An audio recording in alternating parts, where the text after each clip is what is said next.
Boa noite, irmãos. Ainda nesse processo de obediência às autoridades da saúde do nosso país e também nessa crise de pandemia, por causa do coronavírus, estamos aí transmitindo de casa nossas mensagens, fazendo essa live, para que os irmãos possam se inteirar do que está acontecendo e também daquilo que Deus tem para nossos corações nesses dias. Muito bem, nós vamos orar primeiramente, para depois nós entrarmos na palavra de Deus e estudar o que Deus tem para nós nessa noite.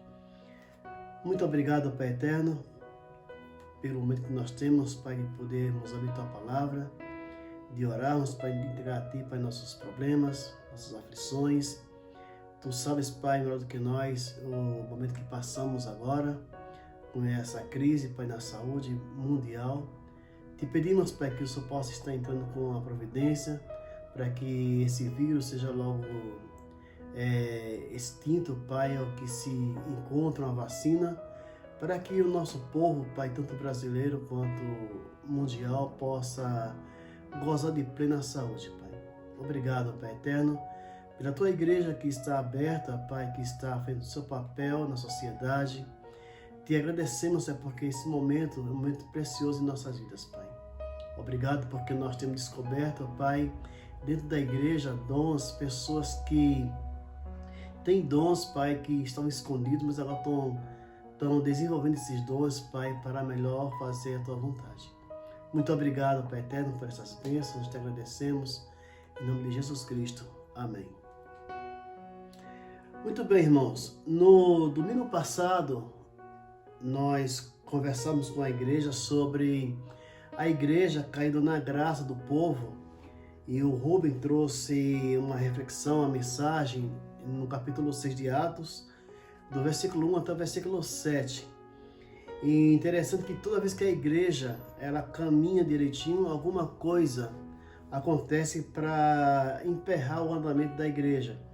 Naquela ocasião, no capítulo 6, versículo 1 a 7, houve murmuração entre as irmãs, entre o pessoal lá da igreja de Jerusalém, com relação à entrega de alimentos para o pessoal que necessitava. Foi muito bem, foi muito bom, né, a mensagem do domingo passado. E hoje nós queremos falar sobre uma pessoa, um rapaz, um diácono, que estava no meio daqueles 7 que foram escolhidos. E eu acredito que Estevão sequer teve tempo de esquentar a cadeira para pôr em prática o dom que ele tinha consigo. Não era um dom de pregar, de ensinar, mas era um dom específico, especial que aquele homem tinha. E ele foi um dos responsáveis para entregar a alimentação àquelas pessoas. Mas a história de Estevão, ela começa no capítulo 6, versículo 8, e ela se estende até o capítulo 7, versículo 60.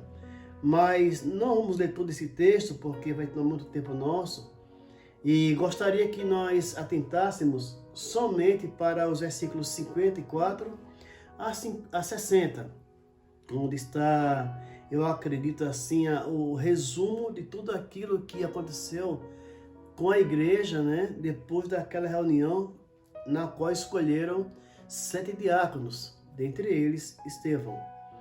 O texto diz assim, Atos 7, 54. E ouvindo eles isto, enfureceram-se em seus corações e rangiam os dentes contra ele. Mas ele, estando cheio do Espírito Santo, fixando os olhos no céu, viu a glória de Deus e Jesus que estava à direita de Deus. E disse, eis que vejo os céus abertos e o Filho do Homem que está em pé à mão direita de Deus. Mas eles gritaram com grande voz, taparam os ouvidos, arremeteram unânimes contra ele, e expulsando-o da cidade, o apedrejavam.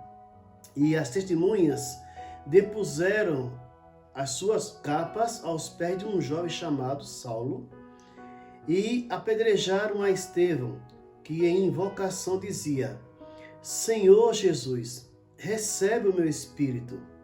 E pondo-se de joelhos, clamou com grande voz: Senhor, não lhes imputes este pecado. E tendo dito isto, adormeceu. Então, é um texto muito bonito e nós observamos que assim que ele foi eleito, um dos diáconos para tomar conta daquela distribuição da alimentação, logo no versículo 8 em diante, Estevão começou a dar provas de que o que ele fazia não era para a sua própria glória, mas para a própria glória de Deus. E isso gerou uma ciumeira por parte do Sinédrio, né? Até aqui a sinagoga dos libertinos, dos alexandrinos, dos sirineus, do pessoal da Cilícia e da Ásia. Esse pessoal criou inveja de Estevão pela maneira como dali para frente ele ia agir na obra do Senhor. E nos versículos 9 até o versículo 15, depois nós veremos mais um pouco sobre o versículo 15, nós percebemos como a multidão, a sociedade da época, o Sinédrio, por exemplo, que foi o mesmo conselho que julgou e condenou nosso Senhor Jesus Cristo e os apóstolos, criaram inveja, né, do próprio Estevão e juntaram testemunhas falsas para deporem contra Estevão, para falarem mentiras a respeito de Estevão. Tipo assim, olha, esse homem foi pego falando besteira, falando heresias, falando blasfêmias contra Moisés e contra esse tabernáculo e contra esse templo. Ora, irmãos, os judeus, ele tinha de mais sagrado que eles tinham era aquele tabernáculo, era o templo. E alguém dizer que Jesus ia derrubar aquele templo em 3 dias era uma afronta terrível. E os caras ficaram muito nervosos com Estevão. Aí juntaram essas testemunhas para deporem contra Estevão, dizendo que ele era um blasfemo, ele era um herege e que estava contando mentiras, falando mentiras sobre Moisés, a lei e também contra Deus. Então, logo que foi eleito, Estevão já deu as caras. Olha, eu sou assim e Deus me escolheu para ser assim. E referindo-me ao tema que nós escolhemos, a igreja caindo na graça do povo, vamos perceber que lá no finalzinho da mensagem, Estevão dá um testemunho incrível daquilo que o livro de Atos tem deixado para nós. Mas o versículo 54 nos chama a atenção, 54 a 60, para 2 coisas. Primeiramente, vemos a força da depravação da sociedade daquela época de Estevão. E, por último, vemos a força da graça de Deus manifesta através de Estevão. Primeiramente, veremos a força da depravação daquela gente que fazia parte da sociedade onde Estevão vivia, né? E o versículo 54 começa dizendo, e ouvindo eles isto, ouvindo o quê? Do capítulo 6,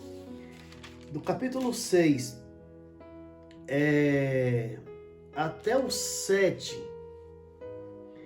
versículo 53, Estevão, ele faz uma exposição, igual Pedro fez nos capítulos 2 e 3 e 4, daquilo que o povo de Israel havia feito contra os profetas, contra o próprio Deus, contra o próprio Cristo e os apóstolos.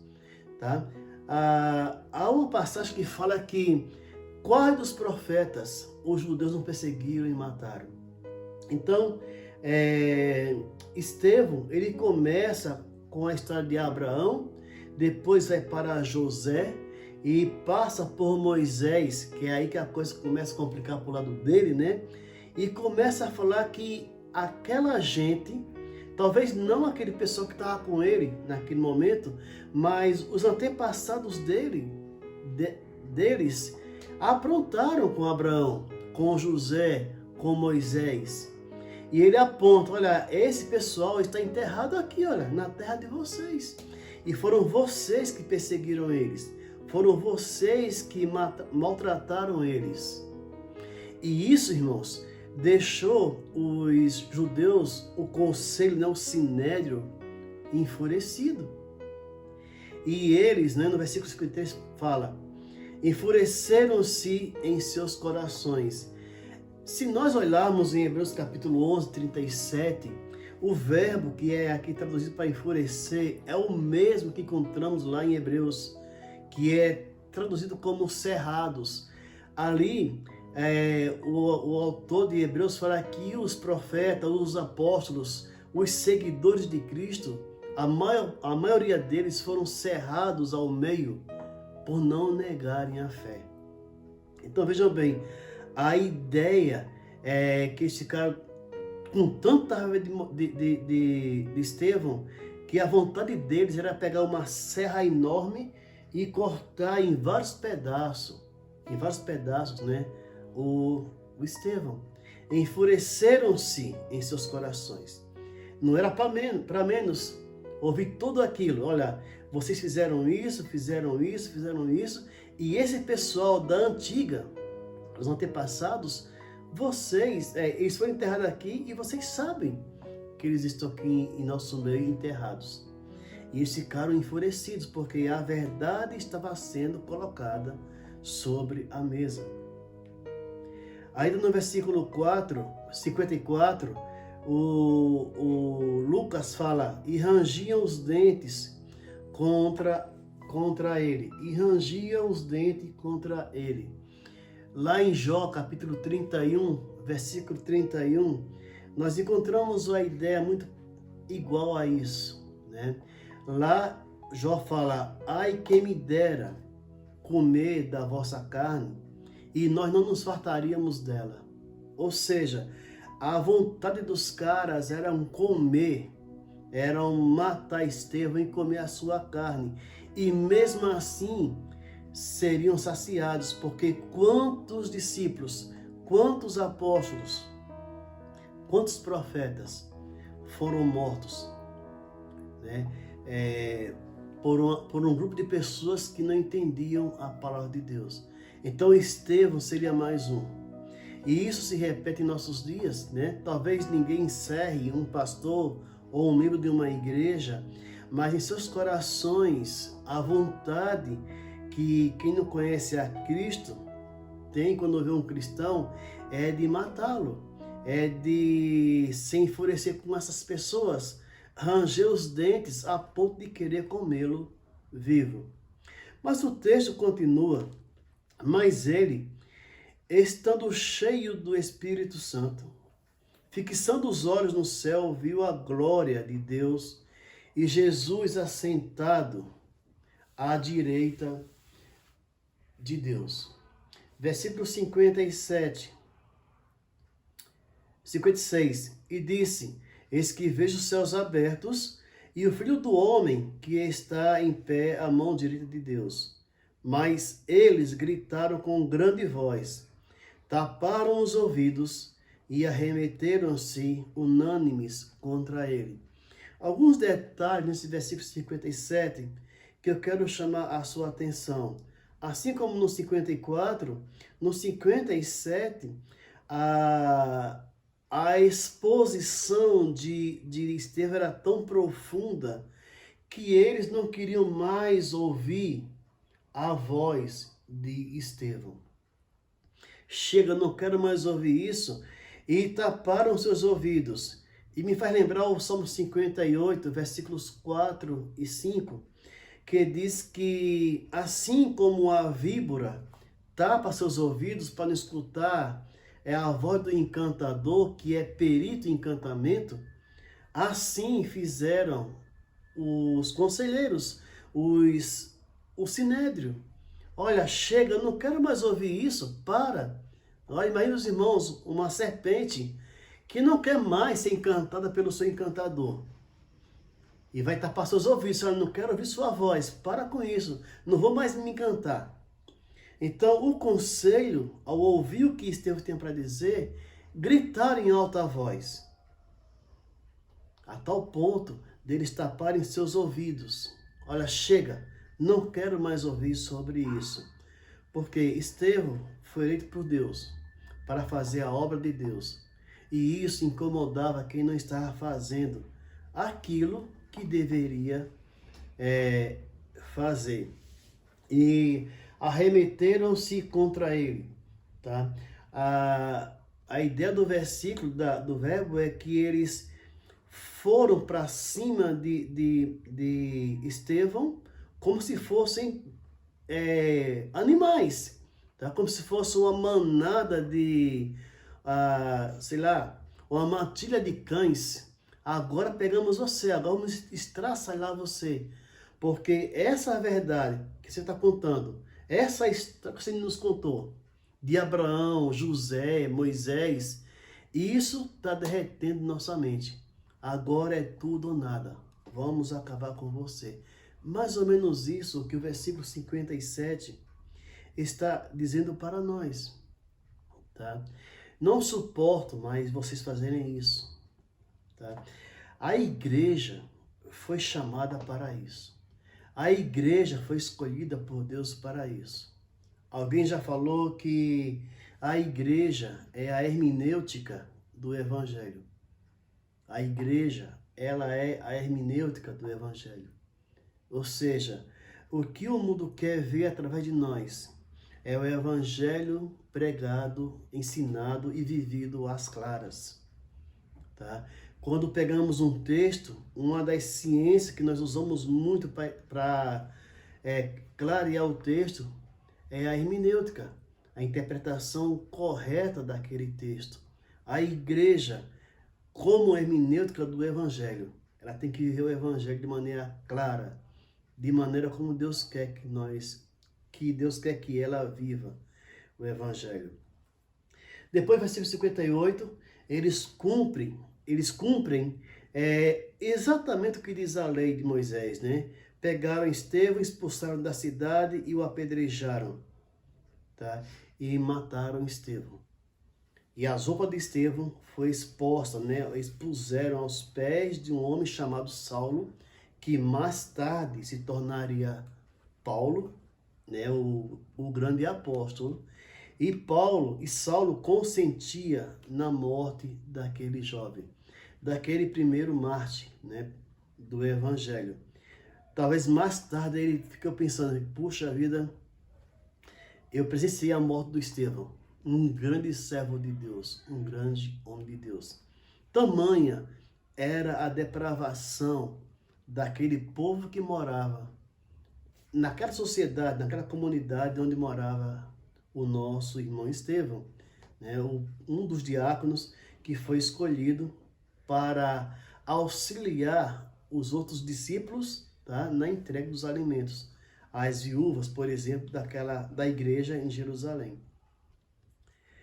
O versículo 59 fala que ele foi apedrejado, tá? E Estevão, em invocação, dizia: Senhor Jesus, recebe o meu espírito. E pondo-se de joelho, clamou em grande voz, dizendo: Senhor, não lhes impute esse pecado, ou não os considere como pecador. Ele orando por aqueles que o havia apedrejado. Vemos aqui a manifestação graciosa do próprio Cristo em volta de Estevão. Tá? Mas ele, estando cheio do Espírito Santo, fixou os olhos nos céus e viu a glória de Deus e Jesus que estava à direita do Pai. Então, Cristo manifestando a sua graça, a sua glória, né, para Estevão. Depois vemos a manifestação da glória de Cristo para o próprio Estevão, né, até que ele adormeceu. Irmãos, o que nós podemos aprender desse texto, né? Quando nós temos que fazer alguma coisa na igreja, não é necessário que nós digamos ao pastor, ao dirigente da igreja: eu tenho um dom de pregar, eu tenho um dom de cantar, sabe? Eu tenho um dom disso, daquilo, outro. Estevão não se preocupou com isso, mas dentro dele havia um dom especial, que era de auxiliar aos necessitados. E como eu falei para vocês que no capítulo 6, eu queria fechar essa mensagem com o versículo 15 do capítulo 6 de Atos, que diz: então, os que estavam assentados, ou seja, o conselho, o sinédrio, fixando os olhos nele, viram o seu rosto como o rosto de um anjo. Eu acredito que esse versículo, ele dá todo o amparo, é a cereja do bolo nesse tema que nós estamos tratando. Porque no versículo 8, o conselho, né, o pessoal da cidade, junta um bocado de testemunhas para deporem contra Estevão. E no versículo 15, o mesmo sinédrio que julgaria Estevão, os que estavam sentados, olham para ele e falam: olha, esse rapaz, o rosto dele é de um anjo, ele não fez nada. E isso nos leva, irmãos, lá para Êxodo 34, 29 e 30. Lembram da história lá? Quando Moisés desceu do Monte Sinai com as tábuas dos 10 testamentos, e o pessoal não conseguia nem olhar para Moisés porque o seu rosto resplandecia. Eu acredito que no versículo 15, Deus está falando ao Sinédrio: pessoal, esse homem não é contra Moisés. Esse homem é como Moisés. Moisés, meu servo fiel. Mais uma vez, o próprio Deus abrindo a mente do pessoal: olha, esse rapaz não tem nada, gente. Esse pessoal não falou heresia. Esse rapaz não falou heresia, não falou blasfêmia. Ele é igual a Moisés, ao rosto dele. E isso nos leva a pensar o seguinte: igreja, o mundo quer nos ver assim. A beleza de Cristo, como canta o hino, né? Que a beleza de Cristo seja vista em nós. Que a beleza de Cristo seja vista em nós. E mais uma vez, a igreja precisa e deve ser a hermenêutica do Evangelho. Como aqueles homens perceberam que Estevão, o rosto de Estevão era igual ao rosto de um anjo? Se Estevão nem chegou a testemunhar, nem se defender, diz assim: eu não falei heresias, mas ele expôs a história dos patriarcas. E eles perceberam: esse rapaz tem um rosto de um anjo. Ele não tem culpa alguma. Então, o versículo 15 me chama muita atenção, porque eu vejo que é Deus, em toda a Bíblia, né? Mas nesse texto, eu creio que é Deus falando ao Sinédrio: olha, ele é igual a Moisés, e Moisés, o meu servo fiel. Olha o rosto dele, está resplandecendo. Olha no rosto dele a verdade que ele tem pregado, que ele tem vivido. Que fica para nós o exemplo de Estevão, tá? Não importando a situação que nós vivemos atualmente, a igreja, ela tem que viver de maneira como Deus quer que ela viva. Muito obrigado, irmãos, que Deus possa nos ajudar e nos abençoar a sermos cada dia mais parecidos com Ele, tá? Então, até o próximo domingo, quando nós continuaremos no capítulo 8 de Atos, tá? Fiquem com Deus e vamos nós encerrar essa parte orando, né, uns pelos outros, lembrando que há irmãos tanto na Batista Regular Zona Leste quanto em outras igrejas batista e pentecostal, na igreja como geral, que estão sofrendo com essa pandemia. Oremos por eles. E também, irmãos, oremos pelos nossos governantes, para que eles possam pôr a mão na consciência e entenderem que a questão é nós vencermos essa pandemia, vencermos esse vírus, tá? Que Deus dê a esses homens a capacidade de julgar a causa do órfão, da viúva, do estrangeiro, do necessitado, que foi para isso que Deus nos colocou ali, tá? Ninguém está no poder porque é bonito, porque é inteligente, mas é porque Deus colocou eles para cuidar de nós. O que vemos hoje, irmãos, é a sociedade cuidando de si mesma. Os magistrados, os juízes da atualidade não estão cuidando da gente. Oremos por eles para que eles possam entender que estão lá para cuidar da sociedade. Oremos. Eterno Pai, nós te agradecemos por essa noite em tua presença. Obrigado, Pai Santo, por mais um exemplo, Pai, que podemos extrair da tua palavra. E nós contamos com a unção do Espírito Santo para nós seguirmos os passos para esses homens que, embora em número tão pouco, mas revolucionaram o mundo da sua época. Assim como eles fizeram, Pai, a tua igreja hoje também quer fazer. Quer mostrar a sua cara, mostrar o evangelho que o Senhor tem nos confiado para pregar àqueles que não te conhecem, Pai. Pai eterno, que seja através de mensagem, de estudos, de cânticos, que a tua igreja mostre a verdadeira mensagem do evangelho. Que a tua igreja mostre a verdadeira mensagem que o Senhor tem colocado em suas mãos.